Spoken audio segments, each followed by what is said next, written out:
Hack हो सकती है उद्धव ठाकरे और संजय राउत की बुद्धि।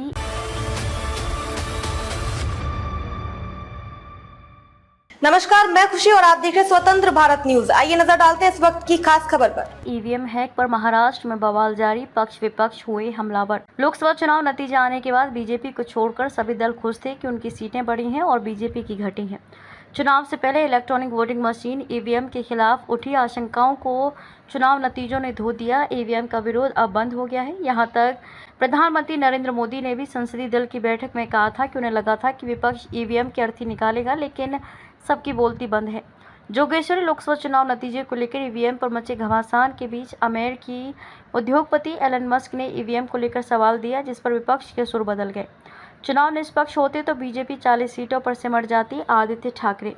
उद्धव सेना के युवा नेता आदित्य ठाकरे ने दावा किया कि यदि लोकसभा चुनाव स्वतंत्र एवं निष्पक्ष तरीके से कराए जाते तो बीजेपी 240 नहीं बल्कि 40 सीटों तक सिमट गई होती।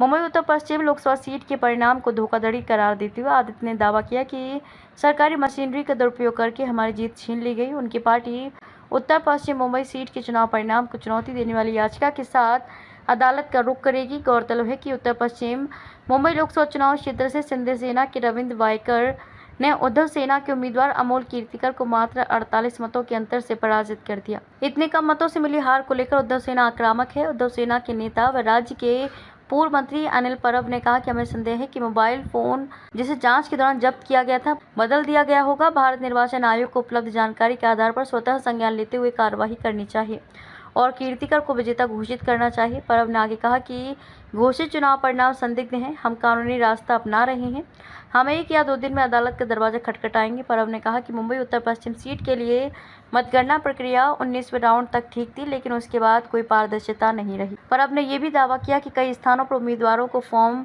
17C और 17C2 मतदान की संख्या से संबंधित नहीं दिए गए। राहुल गांधी और आदित्य ठाकरे को माफी मांगनी चाहिए। निरुपम। ईवीएम को लेकर शिंदे सेना के नेता व पूर्व सांसद संजय निरुपम ने कांग्रेस सांसद राहुल गांधी और उद्धव सेना के आदित्य ठाकरे पर हमला बोला। उन्होंने कहा कि ईवीएम पर एक समाचार पत्र की खबर के आधार पर गलत जानकारी फैलाने के लिए माफी मांगनी चाहिए। ईवीएम एक स्वतंत्र प्रणाली है जिसे प्रोग्राम नहीं किया जा सकता और इसमें वायरलेस से संचारित स्थापित नहीं किया जा सकता। निरुपम ने कहा कि मैं गलत सूचना को बढ़ावा देने के लिए राहुल गांधी, प्रशांत भूषण और विपक्षी गठबंधन INDIA के अन्य नेताओं से भी इसी तरह की जवाबदेही की मांग करता हूं। आदित्य ठाकरे ने झूठे विमर्श फैलाने के लिए उसी खबर का इस्तेमाल किया जिसके दुष्परिणाम हुए हैं। अब उन सभी को माफ़ी मांगनी चाहिए। निरुपम ने उद्धव सेना के मुखपत्र से भी माफ़ी मांगने की मांग की।